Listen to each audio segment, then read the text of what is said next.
Oui, alors je suis identitaire blanc, je suis nataliste. Il y a une philosophie qui va englober tout ça, qui est celle de la croissance, en fait. En réalité, ce que nous pouvons apporter à la droite, et ce qui doit être, ce qui doit être injecté dans le nationalisme occidental, c'est le croissantisme. Alors, le croissantisme a une connotation péjorative parce qu'il est vu comme une utopie aujourd'hui. Si vous regardez la définition sur Google du croissantisme, ça sonne un peu comme récentisme. Mais donc, moi, je dirais la philosophie de la croissance. La philosophie de la croissance s'oppose à la fois à la gauche et à une partie de la droite réactionnaire ou d'une droite, je dirais, romantique que peut incarner quelqu'un comme Renaud Camus, envers qui j'ai une admiration sans pareil, mais qui, pour moi, se trompe comme un artiste il ne se trompe pas sur le diagnostic, mais il se trompe sur les solutions.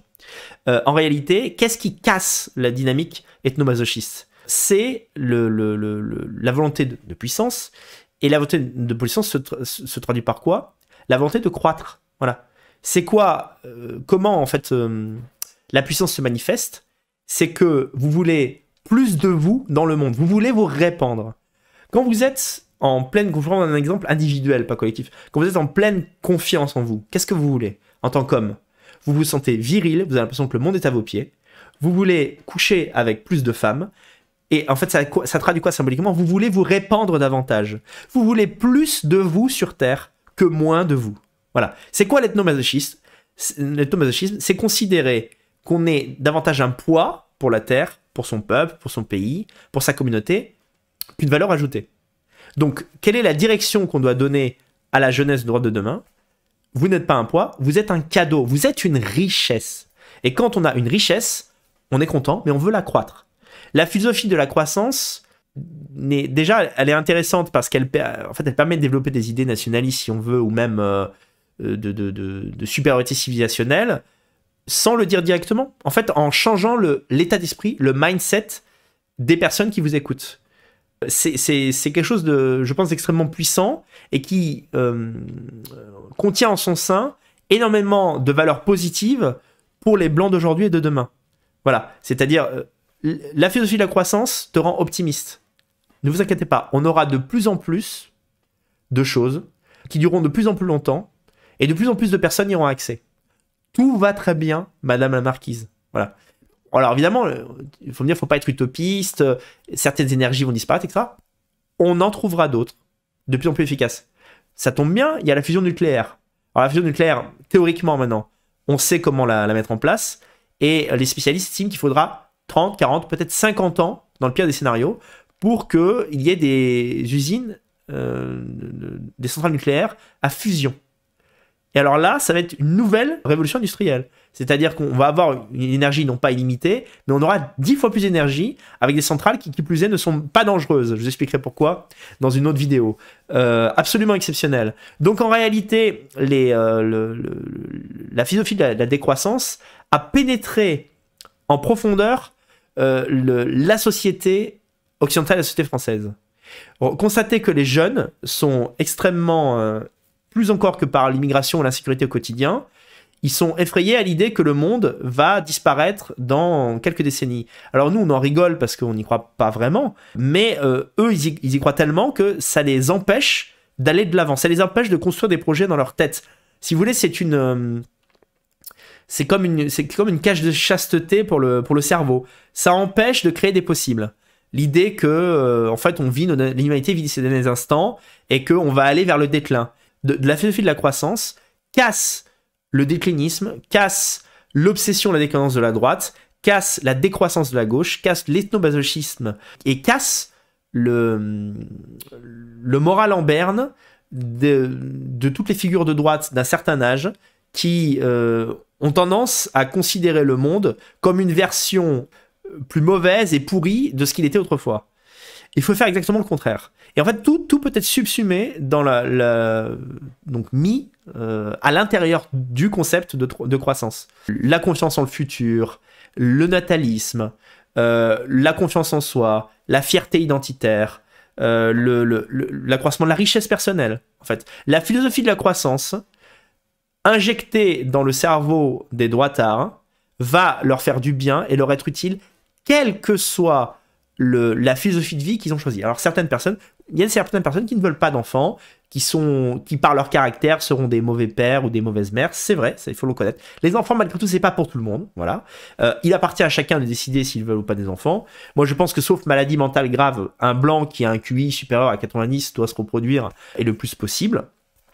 D'ailleurs, même dans l'état du monde d'aujourd'hui, s'il y a une intelligence augmentée dans 100 ans, ça sera différent. Mais aujourd'hui, même un blanc de 95 ou de 100 QI est utile à la société. Pour revenir à ce que je disais, même une personne qui a décidé pour des raisons personnelles ou parce que c'était raisonnable de ne pas faire d'enfant pour des raisons génétiques, eh bien, va investir sa volonté de puissance dans le fait de gagner de l'argent. Et bien, en fait, la philosophie de la croissance, qui doit maintenant contaminer toute la droite, que je la pose là, au milieu de la table, et je vais ne cesser de la répéter en 2023, pourra être utile, pourra donner les armes psychologiques à la jeunesse de droite qui se touche la bite actuellement, eh bien, pour sortir de sa fainéantise, de son incroyance dans un futur radieux, en un mot, de sa déprime. C'est-à-dire que jusqu'à présent, j'avais une façon je disais un peu la méthode Coué pour sortir les patriotes, enfin on va dire les nationalistes qui me regardent de la dépression. Mais je n'avais pas l'outil rhétorique. Et en fait, cet outil, c'est la croissance, tout simplement. C'est-à-dire, ce qu'on veut, c'est croître. On veut, mais même, ne prenons pas l'échelle tribale ou individuelle, prenons l'échelle du pays. Qu'est-ce qu'on veut? On veut que l'Europe ait plus d'argent, plus d'influence, plus de puissance, plus de poids, en un mot, dans le monde.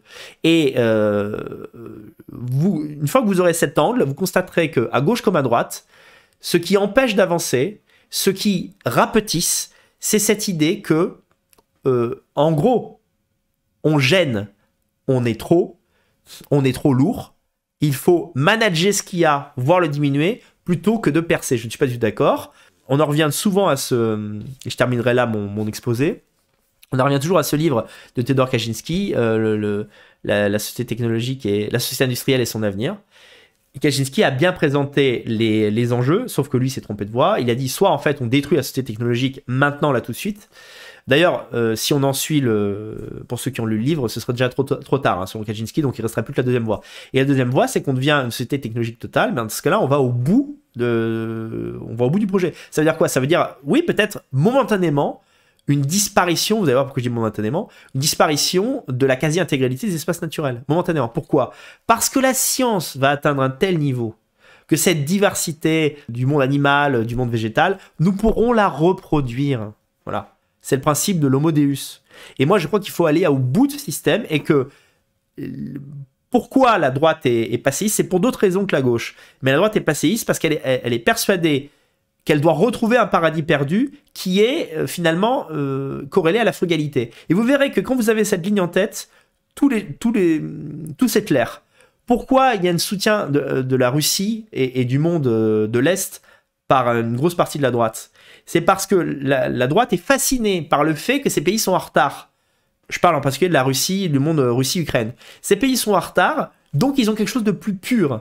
Parce que la droite, même quand elle n'est pas officiellement catholique, elle en a les stigmates conceptuels. C'est-à-dire qu'elle est persuadée qu'il y a un passé qui était parfait et que depuis ce passé, on ne fait que décliner. Je dis ça depuis très longtemps. Un idéologue de droite du 19e siècle va estimer qu'au 18e siècle, même s'il n'y avait pas telle ou telle réalité technologique, même si on vivait peut-être moins longtemps, même s'il y avait eu des guerres horribles, etc., eh bien, il y avait dans les comportements, dans les rapports humains, dans la vie au quotidien, une supériorité, en fait, quelque chose de plus beau, quelque chose de plus pur, voilà. Et ça, c'est quelque chose qui a pénétré en profondeur le camp de la droite, je trouve en particulier en France. On a beaucoup moins ce phénomène aux États-Unis. C'est pour ça que les États-Unis sont déjà une inspiration. Avant d'être le pays le plus puissant du monde, je veux dire, concrètement, au sens militaire ou même économique du terme, en fait, il suffit de regarder les penseurs américains de la droite. En général, ils ont moins une allure de dépressif. Ils sont plus beaux. Ils ont eux-mêmes des enfants.